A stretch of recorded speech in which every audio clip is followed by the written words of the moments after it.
Billionaire spent $35 million just to find her long-lost sister. Unaware she was the black maid he ignored every day.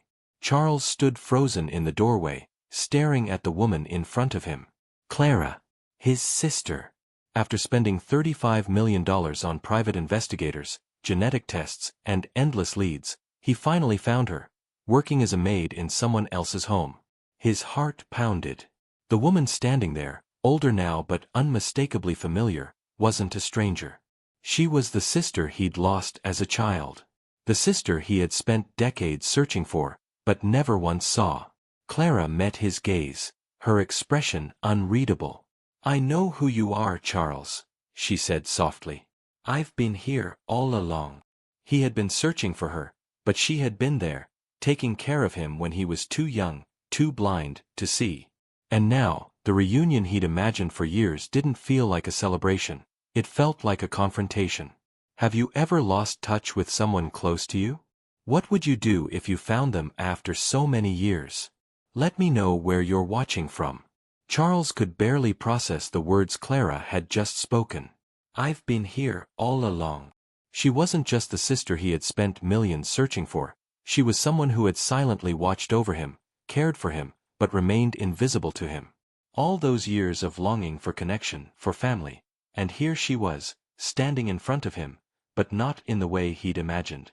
4 years, he had been consumed with finding her, thinking about what he had lost.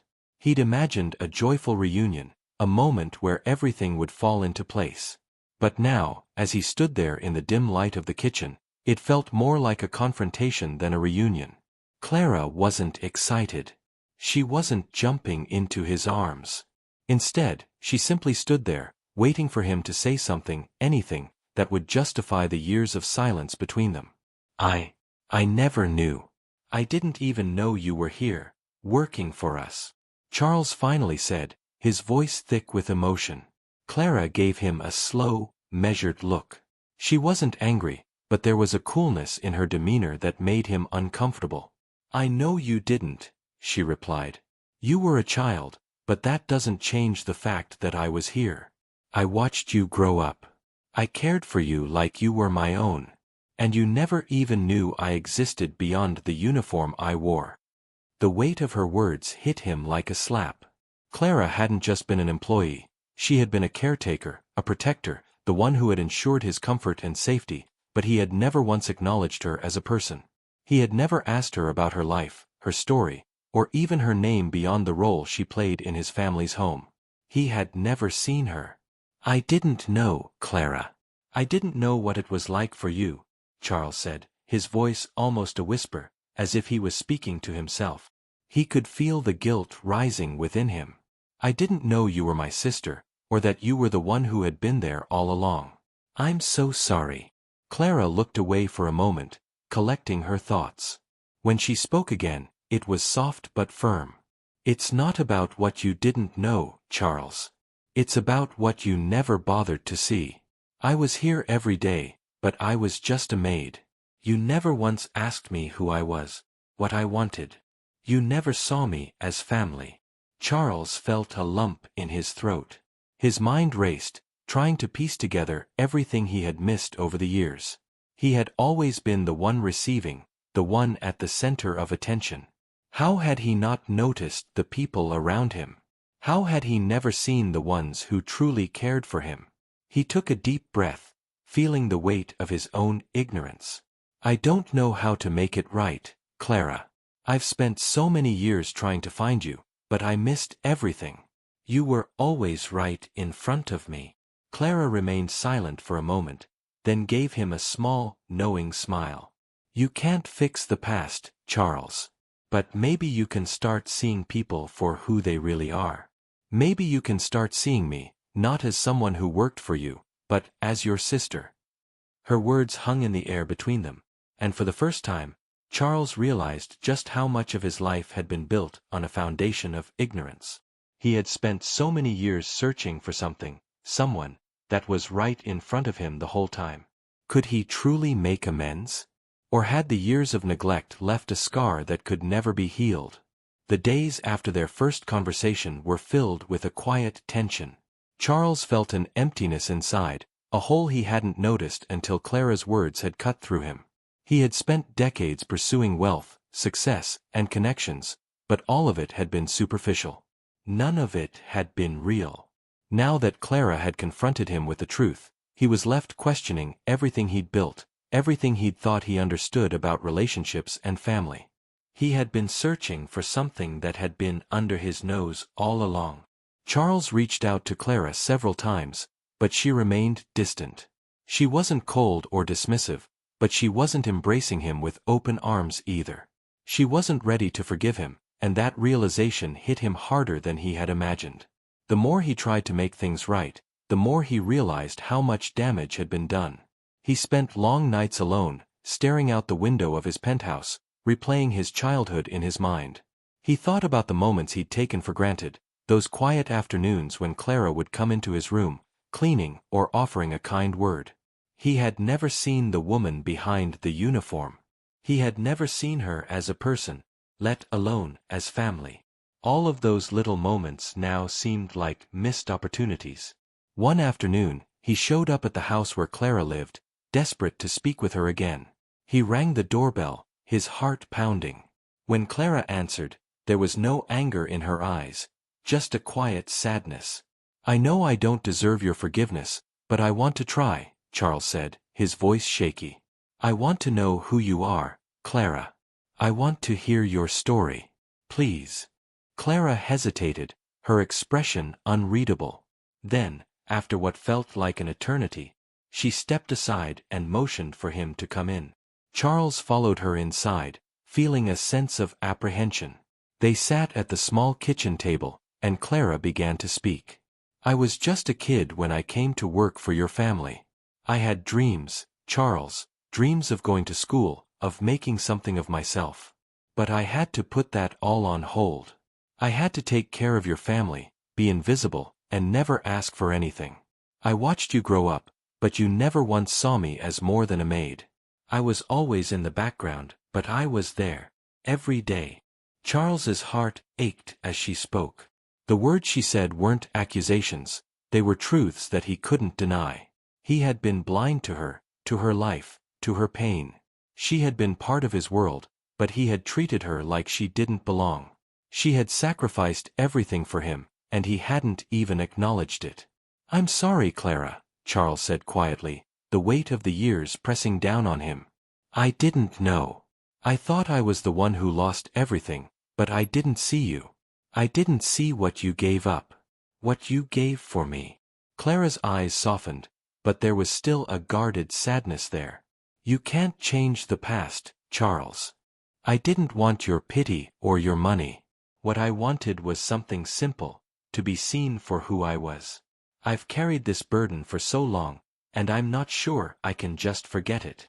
Charles sat back in his chair, overwhelmed by the guilt and regret swirling inside him. He had never realized how much damage his ignorance had caused.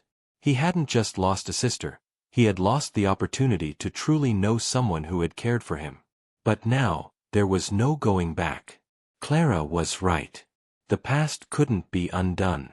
But what if there was still a chance to move forward? "I don't expect you to forgive me overnight, Clara. But I want to try. I want to be a part of your life, if you'll let me," he said, his voice full of raw honesty. "I'm not asking for your forgiveness, just a chance to make things right." Clara looked at him, her eyes searching his, as if weighing whether she could believe him. After a long pause, she spoke softly. "It's going to take time, Charles. I've spent my life taking care of people who never noticed me. It's hard to just let that go." Charles nodded, feeling the weight of her words. He understood. The road ahead wouldn't be easy. But for the first time, he was willing to walk it, no matter how long it took. He wasn't just looking for a reunion anymore. He was looking for understanding, for connection. As they sat together, the quiet tension between them began to loosen. It wasn't a happy ending, but it was a beginning, a step toward something better, something real. "I'll be here, Clara," he said quietly. "Whenever you're ready." And in that moment, both of them understood that the journey to healing was just beginning. The weeks after Charles's first conversation with Clara were difficult. She remained distant, and no matter how hard he tried, he couldn't break through her guarded heart. The more Charles reflected, the more he realized how blind he had been. Clara wasn't just the maid, she had been the person who quietly cared for him, and he had never even noticed. One day, Charles decided to visit Clara again, not to apologize, but to show her that he understood. He went to her apartment, where he met her neighbor, who spoke of Clara's sacrifices. The neighbor's words hit Charles hard. Clara had given up so much for him, and he had never acknowledged it. Charles left determined to show Clara he was ready to change. He brought a simple letter and some food, knowing that words alone wouldn't fix things. When Clara answered the door, he gave her the letter and said, "I can't change the past, but I want to make things right. I'm here. For you. For us." Clara paused, her expression softening. "It's a start, Charles," she said. As Charles left, he realized the journey to healing wasn't about fixing the past. It was about being present and proving, day by day, that he truly saw her now. Charles spent the next few months proving himself, not with grand gestures, but with consistency and humility. He started visiting Clara regularly, bringing small gifts, helping with errands, and most importantly, listening to her. Every conversation was a step forward, every moment of understanding a small victory. He didn't ask for her forgiveness.